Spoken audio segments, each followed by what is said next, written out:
What up, y'all? Welcome to the Gobi Games podcast. I'm your host, Gobi, and what am I doing up this early? Well, I couldn't sleep, so I thought I'd do some reading, and hell, why not? I throw up a podcast as well. So last week or earlier this week, sorry, I talked about CD Projekt Red source code being stolen by hackers in a ransomware attack. There's been some developments. Apparently, they tried to have an auction for it. The starting bid was reportedly $1 million with a $500,000 bidding increment, and a $7 million buy it now price. A couple of different cyber intelligence firms confirmed the authenticity of the auction. However, there has been an update.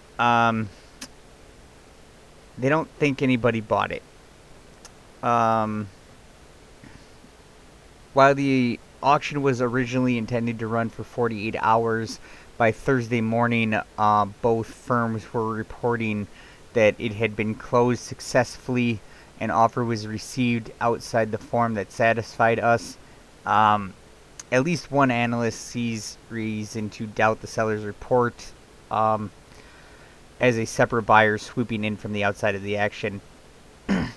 Basically, they're saying this isn't likely. They posted another one here, but it's political, so I'm not even going to go into it.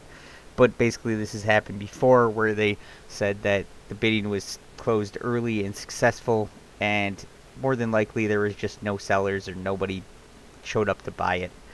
I don't, like I said earlier this week, I didn't think this was going to affect gamers at all. Clearly, this has kind of been non-issue. They are kind of giving CDPR props, I guess you could say, because they got out in front of this right away. I'm not saying they look great for it, alright? I'm just saying these firms have said, hey, they did the right thing by coming out, being open and honest about it, and they really backed these guys into a corner. Great for them. Glad something seems to be going their way, because that's about it. Cyberpunk is still a buggy mess. Hopefully soon, though, we'll get some patches to fix that shit. Now, my boss's son is looking to build a gaming PC, and I know there's a couple other people out there, too, that have been bumming around the Discord and other places looking and asking about building PCs, and I pretty much have the same advice to all of them. This is not a great time to build a gaming PC. Now, don't get it twisted that I don't want these people gaming on PC, because I do. I love bringing people to PC gaming, and I really hope all these people do, in fact, build a gaming PC. However, right now isn't the time, because there is such a supply shortage of GPUs that it has made their prices go insane. I mean, I bought a 5700 XT. I want to say I bought it last April or something. Basically, I bought it a year ago.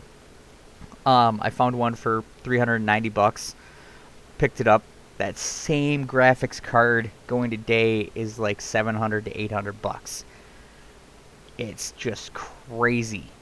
Now, there is some hope on the horizon, and Team Green has kind of stepped up, and they are, well, on February 25th, which is just a couple weeks away, Nvidia is launching the RTX 3060 graphics card, and it's supposedly MSRP'd at $329 US. This is great. It's gonna feature 12 gigabytes of GDDR6 memory, which is solid. Obviously, it's gonna have all the RTX 3000 series features and whatnot. I think Nvidia is finally stepping up their their low end cards. Now I get it. I'm an AMD guy, so I'm a little bit harsh on these guys. But all right, I own a laptop with a 1650. I know there's a couple of GS members that I play with that run 1060 cards, and some of the games like Div 2 and stuff like that, it has not been playing well with them. Now, granted, will the 3060 see these same problems? I don't know. It does have twice the memory of the 1060, so hopefully that and the 3060 improvements or the 3000 series improvements will help. I do think we need more cards in this range to help get people into PC. I think the high end range is we got that lockdown, boys. Like, all right, come on, boys and girls, let's get some good mid range cards and some decent low end cards so we can get more and more people in here and stuff like that. And it keeps the cost of upgrading down too. I mean, a 2070 will easily push 2K monitors at 60 to 120 frames per second on most games. I mean, if my PC wasn't bottlenecked by my ancient CPU, my 5700 would push probably the max on my screen. But it's just, again, I know my CPU is my bottleneck, and I've been waiting and waiting. And there is more good news from Team Green. Apparently, they're going to bring back old RTX 2060s and the GTX 1050 Ti GPUs to deal with this global chip supply shortage. Props to you guys, alright? I'm openly now admitted, I'm Team Red. I am AMD guy. However, this is great news. Like, I don't care, whatever. I highly recommend Nvidia products to a lot of different people when I build PCs for them and whatnot. I just prefer AMD for my personal preference. I never push my personal preference on anybody when I build PCs. If you're going for more budget-focused PCs, obviously I'm going to push more AMD stuff in there because lower price and price per power, AMD seems to win there. I'm not knocking Intel, and I'm not knocking Nvidia. Intel makes some great CPUs. I'll be interested to see when their GPU finally comes out to see where it lands. Maybe it's some good middle ground. I don't think having another player in the GPU bracket is going to hurt anybody, and it's definitely going to help us as consumers for bringing prices down, which I'm all for. Definitely all for that. But that's kind of my hardware section. This next game, I don't play it. Borderlands 3 Director Cut is coming out in March. I've heard good things about the game, heard bad things about the game. I know people love their Borderlands. I did play Borderlands 1 and Borderlands 2. I didn't really like the art style too much. This one does seem to be a little, better in far as the graphics look. It's still got the same art style though, so it's part of the reason why I haven't bought it yet. But it's going to add a new raid boss and some murder mysteries. So looks like you guys are going to get some more DLC for the base game of Borderlands 3, and I believe that all comes with the Director's Cut, which will launch on March 18th as part of the Season Pass 2. If you like Borderlands, this is great for you guys. I mean, I don't know how much content, because obviously it's early, but you can also buy the Season Pass 2. It's available on Steam for $30 US, or I believe that's 25 British pounds. Might be euros. I don't know their symbols all that well. I'll work on that. I really will. But the reason I even bring up Borderlands is this next article kind of made me chuckle.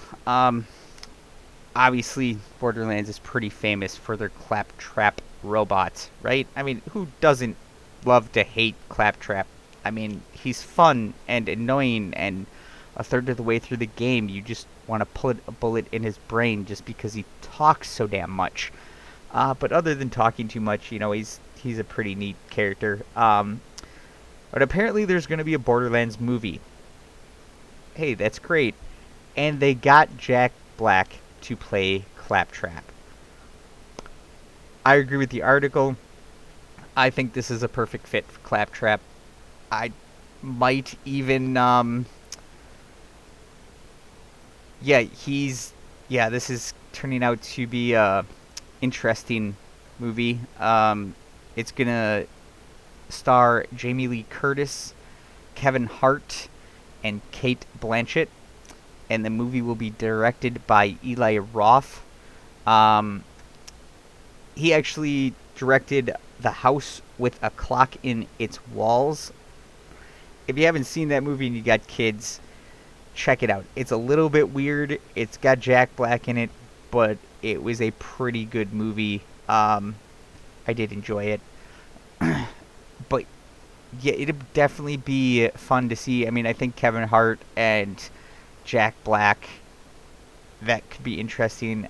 It'll be interesting to see Kevin Hart's. I'm guessing he's going to be portraying Rowan in the movie. So we'll see how he does with that. Could be funny, interesting. I typically like Kevin Hart in action roles. He does pretty good. He brings just enough funny.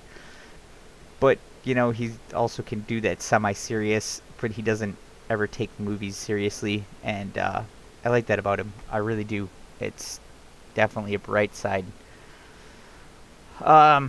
Couple other things that are about to wrap up, obviously, is the Steam Lunar Chinese New Year's sale.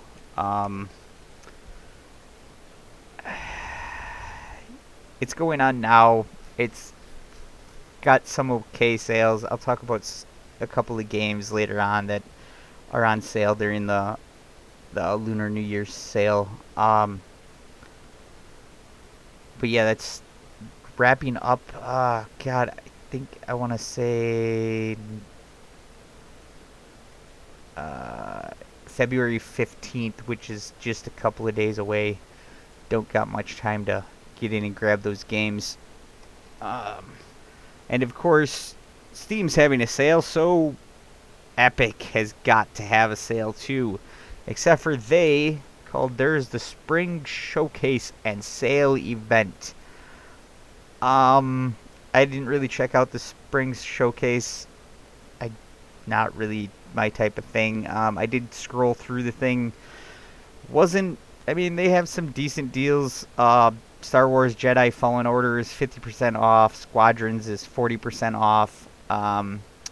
Assassin's Creed Valhalla is 20% off. And Cyberpunk is 10% off.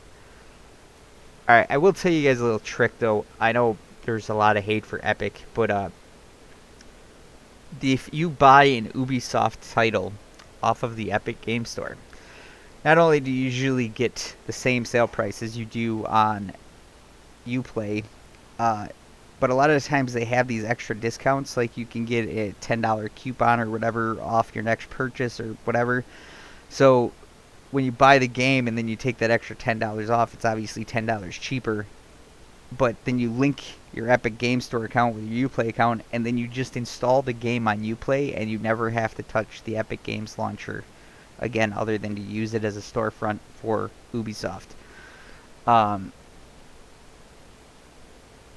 Now, there is a game coming out. It was relatively new. Rage 2, I want to say released last year. It might have been the year before by now. 2020 was just kind of a blurry mess. But that is going to be free starting this coming Thursday for a week. I'm definitely going to be picking that up. As I played the first one, I really enjoyed it, but I'm not going to lie, I didn't enjoy it enough to buy the second one. I figured I'd get it when it went on cheap sale, and nothing is cheaper than free. Now, I keep saying that, I'm sorry guys. Earlier this week, I was talking about how Epic Games is going to get even more exclusives in the next 2 years. And one of those coming on March 30th is Kingdom Hearts. This is one of those games I've always kind of watched, but never owned a console that they're released on. It it looks like a fun and interesting mashup, and I don't know. I might end up picking this up just to play with the kids. I'm not really sure, but I'd love to hear you guys' thoughts on Kingdom Hearts. Like, I know there's some dedicated diehard fans out there. I have just not ever played it, but it does look semi-interesting. I guess I'll wait and see how it comes out and see where it goes from there. I mean, it's one of those things. Now, when I first joined Gunslinger Gaming, which is my gaming clan, I joined them way back in, I think it was 2013. One of the games that I played was Rust. Right when this game came out, I think it actually came out in like 2014 or something like that. I bought it in early access, played it with a couple of GS members. Huge shout out to Sarge. I haven't seen you in forever, man, but if you listen to this, I hope you're all doing well. I hope your family's good, and yeah, keep it up, man. And of course, my boy So Sick. He was obviously the clan or the server admin at the time. Good times with him, and so we played this way back in early access, and then it got bad. All right, it was basically kill on sight, and it was just toxic and bad in so many different ways. And now it's starting to become popular again all these years later, thanks to a bunch of Twitch personalities, and that's cool. I love it when games make a comeback. That's pretty awesome. And they just set like 2 back-to-back records for player counts, and it was crazy. I'm proud of these guys for keeping with it. So the company that made Rust is obviously Face Punch. They also made another small known game. None of y'all probably heard of it. It's called Gary's Mod. It's again been around for a while and kind of the same thing. But the reason I bring it up is I did install Rust and decided to run it again and play. It has improved a lot. Now, I can't testify to how toxic official servers are, as I never played on them. But as far as like game mechanics and graphics and all that stuff, it has greatly improved. The base building is still... it could be better, but it's a ton better than it was in early access, and it's actually... once you get used to it and you get it down, it's not so bad. But again, there's that initial like learning curve that is kind of a little bit wonky. But other than that, it's it's pretty good. Again, it is on sale on Steam at the current moment for the Steam Lunar Sale. Now, obviously, I'm a huge zombie guy, and I'm going to talk about some zombie games because why not? Obviously, one of my favorite hidden gem games is on the Epic Game Store. Not Daisy, sorry. Oh my god. We'll talk about that one later. World War Z. Was not a huge fan of the movie. I watched it. It was just kind of meh, whatever. It was a decent action movie. But then I played the game, and they made the game like a third-person version of Left 4 Dead 2. And, I mean, there's obviously some differences. And it's set in the world of the movie, which is cool and awesome. But the gameplay I really enjoyed. It's a lot of fun to just kind of like sit there and bum out in and just kind of kill zombies and short missions based like Left 4 Dead. Um, Another one that this, I don't know if I'd call it a hidden gem. All right, but if you're a fan of zombie games, all right, there's a game called Contagion on Steam. It's currently $5, which isn't that bad. It ends obviously on the 15th. It's single player. It has online PvP. It has split screen PvP. It has online co-op. It has split screen co-op, and it has full controller support. Now, I did do some research on this because I was like, oh, sweet, a zombie game with split screen on PC? Yes, please. Now, in 2020, they did update the game, and they moved the split screen from the PC UI to the console UI. In order to use the console UI, you have to enter a command into the startup parameters to get it basically into controller mode. Which, whatever. It is what it is. Sometimes you gotta do things like that. The next game on the list, I don't know if I'd really call it a zombie game. It does have some kind of zombies in it. It is definitely more of like a DayZ type game, like a horror survival game. It's called Deadside. It just came out not too long ago. I think it's still in early access. Yes, it's still in early access. It's currently 25% off. It's $15. Okay, so there are no private servers. The only way to have a server for this game is to rent it on Gportal, which whatever. Their last patch, 0.1.11, added official PvE servers and some other cool stuff. I've played this game with Nighthawk. It's not bad. It was a little bit wonky when we played it, as we played it pretty early on in early access. It's going to remind you a lot of obviously games like DayZ. I mean, it's a lot like DayZ, but it's not DayZ. And then obviously, yes, the one DayZ. This is a game that I have a very much love-hate relationship with. I really wanted to love the standalone when it released, because I was a huge fan of not only the developers, but actually played the DayZ mod on Arma 2 quite a bit.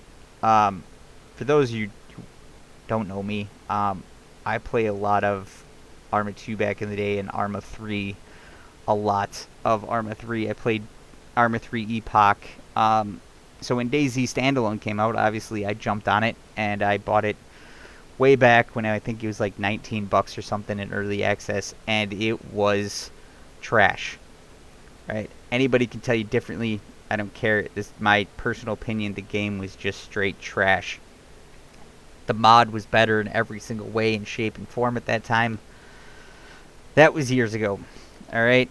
So it finally came out of early access in 2018. It got workshop and mod support. The game's quite a bit better now. It's got very positive recent reviews. And it is on sale for $26. The Lenovia edition is $35, or if you own DayZ, you can buy the map for $12. I'm not gonna recommend that. There are so many free maps that you can play with this game that there's no need to pay the $10 for their map. At least not at this point. Now, where am I going with this? DayZ could be a lot of fun. and it has gotten a lot better. Um, I actually enjoyed running around in it the other day. I didn't see too many players on the server I was on, but that's okay with me because I was going for more of a PV experience and just kind of trying to kill Zeds and you know do the figure out the new mechanics and stuff like that and see how they had changed the game and stuff. I wasn't actually sitting down and like playing hardcore DayZ, because that just can get nerve wracking. I will give them credit though; they do have some pretty interesting encounters when you run into other players. It's not always kill on sight. Um, they've definitely added some interesting ways to kill players. You can apparently chop bodies up into pieces now to make sure that the player you knocked out is actually dead or not. Um, I will tell you though right now that all the signs are in Russian, so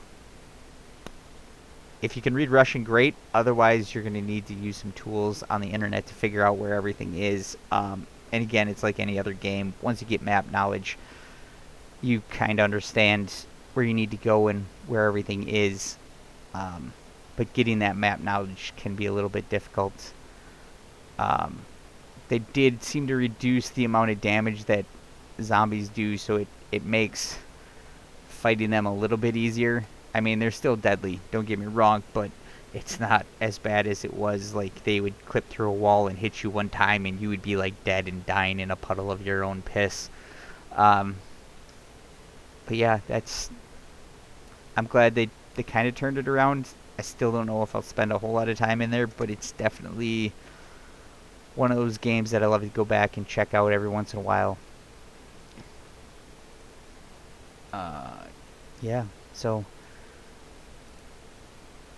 I hope you guys all have had a good week and everything, and I'm going to try and put out at least a couple of podcasts a week. Um, we'll see how it goes, and hopefully I'll get some people back in here. They've been kind of slackers, doing their own thing, real life stuff. I get it. But yeah, hopefully we'll have some of the old guys and gals back in here soon. All right, until next time, I'll catch y'all later. Peace.